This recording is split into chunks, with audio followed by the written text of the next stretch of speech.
welcome back to the Jay Sports Professor channel. Today's video, we're going to go ahead and talk about 3 reasons why Shedeur Sanders is going to be the starting quarterback for the Cleveland Browns this year. We're going to go ahead and get started. Now, for those who are new to this channel, I'm Jay, the Sports Professor. Make sure you guys hit this like button and do not forget to subscribe to this channel. The more you guys hit this like button, the more YouTube is going to push these videos out so folks out there can see my words of wisdom when it comes to sports. So you all tune in and enjoy the rest of this video. Now, gentlemen, number one reason why Shedeur is going to be the starting quarterback because of his elite accuracy and anticipation. One thing that people got to understand, when Shedeur throws the ball, he throws with great anticipation, has great footwork, his ability to scan the field and understand how to read defenses. A lot of people tend to forget that Shedeur Sanders played in multiple offensive systems. I would say since he was at Trinity, Shedeur Sanders has played for a total of 6 different offensive coordinators. So he's played in 6 different systems. And being able to adjust and be successful in every offensive system is going to prepare him for when he goes to the National Football League. Now, you got to also understand that Shedeur has been able to read defenses since he was 7 years old, according to Deshaun Sanders and the rest of the Sanders family. So Shedeur is more than prepared than most people think. One thing I was looking at some of the sports commentators, a lot of them were saying stuff like, oh, Shedeur is going to have trouble being able to read defenses and this and that and the third. I'm over here like, that's a bunch of BS, because this dude knows football. He comes from a Hall of Fame football player. He's been able to read defenses since he was young. So a lot of people are just jabbing at him and saying all these different things just for media clicks and headlines. But in actuality, Shedeur is the most prepped quarterback in this draft, right? Now, again, we're talking about his accuracy and those with great anticipation. And if you ever look, right, because again, Shedeur Sanders had a horrible offensive line, right? Let's keep it 100. There was only maybe 2 players that were very good on his offensive line. Number one is Jordan Seaton, and I say Justin Mayer sometimes. Sometimes Justin was getting beat. Sometimes he was making big blocks. But for the most part, Jordan Seaton was the anchor of the offensive line. And Jordan Seaton, shout out to him, he's going into his sophomore season. He's going to have a great year at Colorado. I'm also going to cover some more Colorado games as well. But anyways, when Shedeur is able to have time to throw the ball, 90% of the time, the throws are complete, and he's able to deliver the ball, and there is a completion. Again, Shedeur had the highest completion percentage in college football, so that translates to the National Football League. That translates to your accuracy, right? So when you watch Shedeur throw the ball, he throws a great touch, great accuracy, throws the ball where the receivers need to throw it, because in the National Football League, getting open is totally different than getting college. So the way Shedeur used to deliver the ball was very effective in the college game, and is definitely going to translate in the NFL game. Because when you're throwing the ball, right, because corners in the NFL are more fundamentally sound versus in college. So corners are going to be inside the receiver's hip pocket, right? So when Shedeur throws that ball, the ball's going to be right there for where the receiver can catch the ball. Right? Shedeur is able to make all the throws. I don't know why people keep saying that he has an average arm, when based off film, I mean, his arm looked way more than just average. Now, I'll admit, Cam Ward does have a stronger arm than Shedeur Sanders. I'll admit that. That I'll admit. But nothing against Cam Ward, but Cam Ward had a successful offensive line at the University of Miami and when he was at Washington State. Shedeur has never had a good offensive line. So who knows what his ability is as far as when he does have protection, right? And every time he did have protection, Shedeur was able to deliver.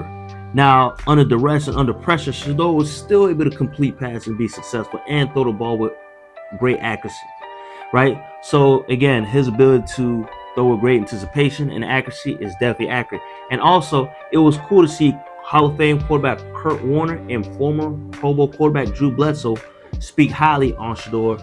Let's go ahead and listen to both of them. Situation was the most accurate quarterback I thought in this draft.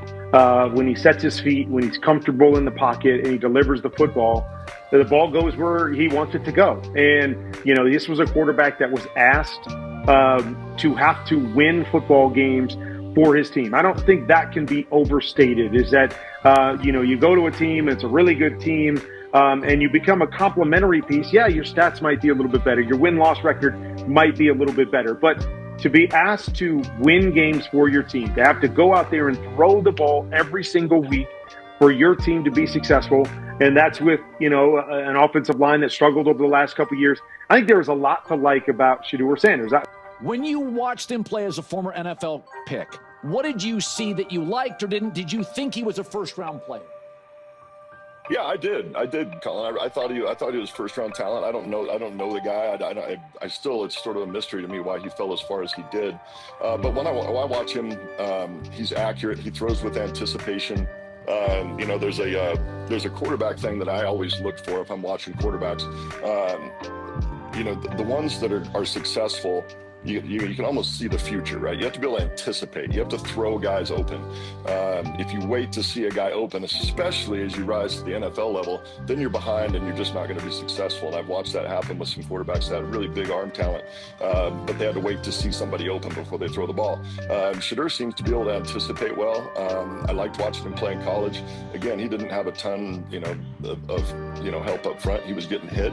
It's another thing that I look for. I'm always kind of suspicious when you see some of these, not always, but some of these quarterbacks that come out of the great programs, the Ohio States and Alabamas of the world, because they're out there. Their guys are better than. Now, these are elite quarterbacks talking about Shedeur and how elite Shedeur is and how tough he is, right? You didn't see anybody talk. They didn't say nothing crazy about Shedeur, and these are bona fide studs at the quarterback position. When it comes to Shedeur's success, Shedeur is definitely going to rise to the occasion. So that we're going to talk about the first reason. So, number 2, Shedeur's toughness. One thing that you have to be in the NFL, you have to be extremely tough as a quarterback. And number 1, Shedeur is used to facing scrutiny. He's always had the cameras in his face, and a lot of people miss that. A lot of people forget that he's used to having cameras in his face. Again, Shedeur is the most polarizing quarterback to come out of this draft. So his name is going to be in the headlines as long as we remember, unless he gets out the league, whatever. But Shedeur's name is going to be in the headlines. Shedeur got sacked 94 times in the past 2 years at Colorado.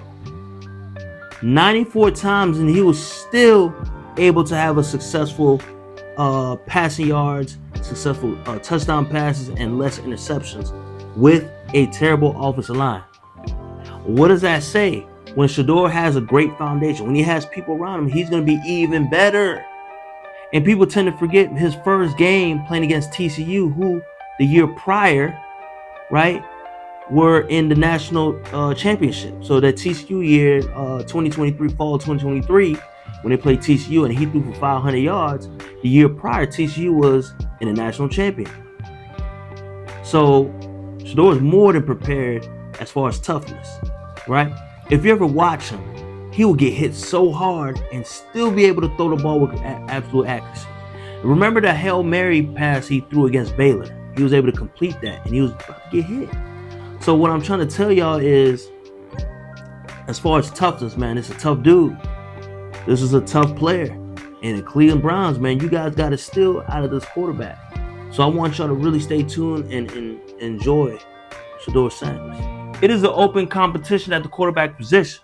So Shedeur Sanders will be competing with Joe Flacco, Kenny Pickett, Dillon Gabriel, Deshaun Watson. Now, Deshaun Watson is injured, so it is unlikely that he will come back this season. The chances of him coming back are over. And the owner already admitted that they made a huge mistake of investing so much money in Deshaun Watson, who they thought that the 2017, 2018 Deshaun Watson was going to come back, when realistically, his injuries and his off-field issues really got to him. And, shout out to Deshaun Watson and whatever he's going through. I know it's really tough as an athlete, but that's pretty much where he's at. But anyways, Shedeur is competing with Joe Flacco, Dillon Gabriel, and Kenny Pickett, right? So right now, according to the headline, Shedeur will be repping with the twos, along him and Joe Flacco, and then Dillon Gabriel and Kenny Pickett will be repping with the ones. Right, so the only reason why they have Kenny Pickett and Dillon Gabriel competing is because You know, Dylan Gabriel was picked before Shedeur, which we know was BS. And nothing against Dylan Gabriel. He's a good quarterback, but he ain't better than Shedeur. Let's keep it 100, right? So where I see this going, I do see Shedeur rising to the occasion. Shedeur has the opportunity to compete throughout OTAs, mini camp, mandatory mini camp, training camp, preseason games. And when he has that opportunity, he's gonna show them that he can throw with accuracy. He's gonna show them that he's tough. He's gonna show them that he throws with great anticipation. He's gonna show them all the traits that we've seen when he was at Colorado and Jackson State and Trinity. So he's gonna display that talent, and y'all gonna see. He's gonna work so hard. He's gonna make sure he's healthy. He's gonna make sure he's disciplined. He's gonna make sure he's focused. Right? Again, I watch Well Off Media. I watch Reach the People. I watch all the media outlets that are related to Colorado, and I've done enough research on Shedeur where I know this kid is going to be well prepared to rise to the occasion. And he has that leadership aura. That's another trait I'm going to talk about. He has that leadership aura. As soon as he walks into the locker room, folks gravitated towards him. Folks are putting up the watch because of him. So we tend to forget that, man. That leadership quality is so important. So the fact that he displays leadership, the fact that people listen, the fact that he has a league advocating for him because he's that good. Shedeur is that good. And I hate when people are trying to compare Shedeur to Bronny James, when again, Bronny James is not as good in his sport than Shedeur is at football. All right? So you can't make that comparison because, again, they both have elite fathers, but Shedeur is actually a really good quarterback. And he's going to prove a lot of y'all wrong, and he's going to show y'all who the true legendary is. So again, I appreciate you guys tuning in and watching this video. I appreciate you all with the feedback on the first Shedeur video. Just to let y'all know, here goes another video. We're gonna cover a lot more sports, but I really wanted to give you all an update on what I saw. Certain headlines, you know, with him competing with the other three quarterbacks doing OTAs, minicamp, and training camp, and preseason coming up. So you all tune in for the next video. Peace from Jay, the Sports Professor.